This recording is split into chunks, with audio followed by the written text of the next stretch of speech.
चलिए दोस्तों, जानते हैं देश दुनिया की सिलेक्टेड काम की बहुत ही महत्वपूर्ण सिलेक्टेड खबरों को सिर्फ और सिर्फ 10 मिनट में 50 बड़ी खबरों को। लेकिन वीडियो को आगे बढ़ने से पहले अगर आप लोगों ने हमारे चैनल को अब तक सब्सक्राइब नहीं किया तो सब्सक्राइब करके नीचे का बेल आइकन को जो प्रेस कीजिए। समाजवादी पार्टी सपा के राष्ट्रीय अध्यक्ष और पूर्व मुख्यमंत्री अखिलेश यादव ने उत्तर प्रदेश की बीजेपी सरकार पर मिल्कीपुर विधानसभा उपचुनाव में बड़े पैमाने पर धांधली और बेईमानी करने का आरोप लगाया। अमेरिका में अवैध रूप से रह रहे 104 भारतीयों को लेकर अमेरिका विमान ने अमृतसर एयरपोर्ट पर उतारा। वहीं अब इस मुद्दे को लेकर केंद्र सरकार विपक्ष के निशाने पर है और कई नेताओं की प्रतिक्रिया सामने आ रही है।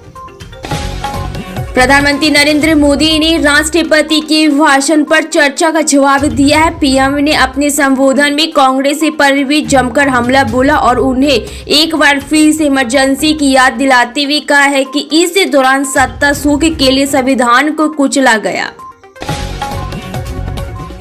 प्रधानमंत्री नरेंद्र मोदी राज्यसभा में कविता पाठ और शायरी के माध्यम से कांग्रेस पार्टी पर जमकर तंज कसा। पीएम ने मल्लिकार्जुन खड़गे की तारीफ भी के साथ ही साथ उन्हें तंज कसते हुए कहा, मैं यहाँ कर दे रहा हूँ तो सुन लीजिए, वरना आपको अपने घर कांग्रेस में तो सुनने को मिलेगी ही नहीं।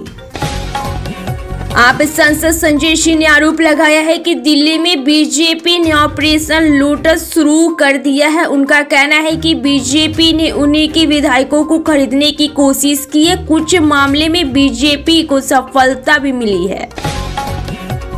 राष्ट्रपति के भाषण पर धन्यवाद प्रस्ताव पर राज्यसभा में हुई चर्चा का जवाब देते हुए पीएम नरेंद्र मोदी ने कांग्रेस पर जमकर निशाना साधा है और कहा कि उनसे राजनीति का एक ऐसा मॉडल तैयार किया था जिसमें झूठ, फरेब, भ्रष्टाचार, परिवारवाद, तुष्टीकरण आदि का घालमेल था।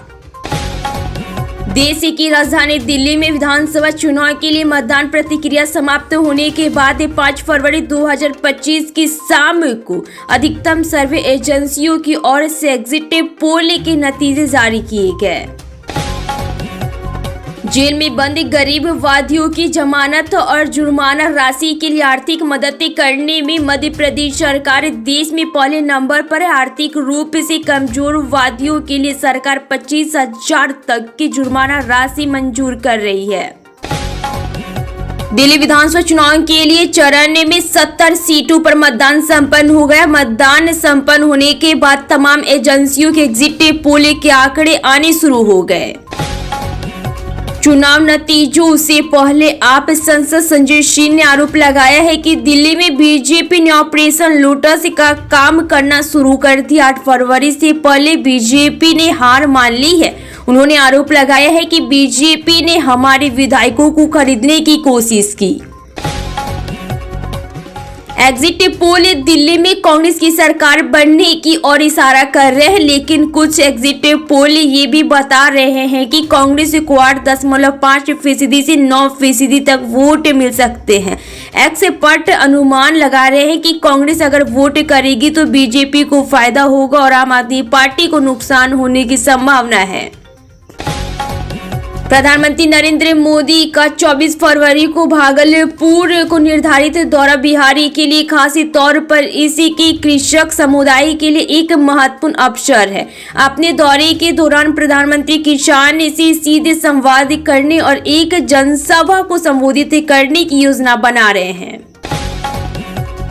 प्रधानमंत्री नरेंद्र मोदी राज्यसभा में अपने भाषण के दौरान फुल एक्शन में नजर आए हैं। इस दौरान उन्होंने विपक्ष पर ऐसी टिप्पणियां की हैं जिससे उबरने में विपक्ष को महीने लग जाएंगे।